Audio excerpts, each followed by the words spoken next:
We are about to embark upon a series of strange and exciting, dangerous adventures.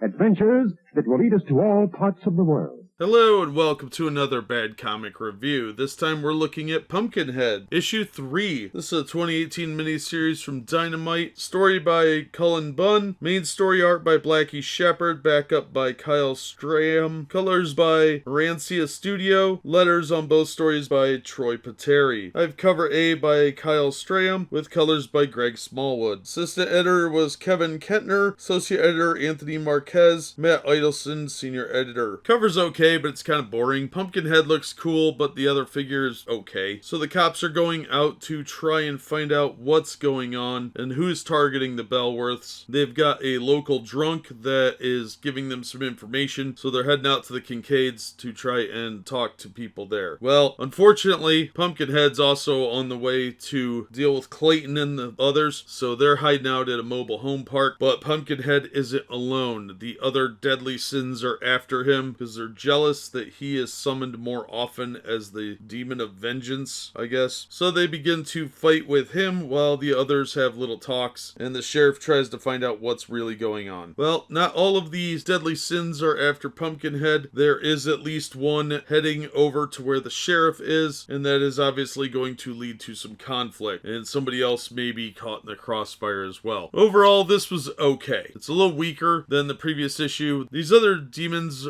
of the deadly sins, it's a little bit trite, but I'm willing to go along with it. It's not too badly written, but the art is definitely much more rushed looking in this one. People's proportions don't make a lot of sense. They have really big heads and really withery arms, so it doesn't seem to quite match up. The monsters look cool. Pumpkinhead looks good in pretty much every scene he's in, and the other monsters look pretty good too, but the humans look very odd at times, and it just looks like the artist really rushed it. Especially the disproportionate head to body ratio makes some people look like they have gigantic heads, and I don't know how this got through editorial because some of these pages should have been sent back, but it was okay. The backup story was actually starting to pick up a little bit. It's again another little 2-page segment of a broader story, but it was more interesting than the other installments. So unfortunately the miniseries is getting a little weaker. Hopefully it'll pick up with the next issue, but for back issue fare, it's not bad if you pull it out of a dollar box. If you pull the whole miniseries out and read it that way, it's entertaining enough that I didn't feel that $1 is out of line for it. $4 though, cover price, not a chance. Nowhere near that level of value. And it's mostly because the art's bad. The story overall isn't too bad. This is just a fairly tepid installment so far. First 2 issues were much better. This issue, kind of a letdown, but not the worst thing I've ever read. And Cullen Bunn can usually do pretty decent horror stuff that's at least passable for the dollar bin. But the art in this one is just very, very rough. So if you don't grab it out of a dollar bin, you're probably going to regret your purchase and feel a bit cheated, because anything over that is really out of line. That's going to do it for this one. Thank you so much for listening and supporting the channel. If you enjoyed the video, please hit the like button and don't forget to subscribe so you don't miss future reviews. If you'd like to help the channel out in other ways, links are in the description to various support methods. And as always, we hope to see you on the next one.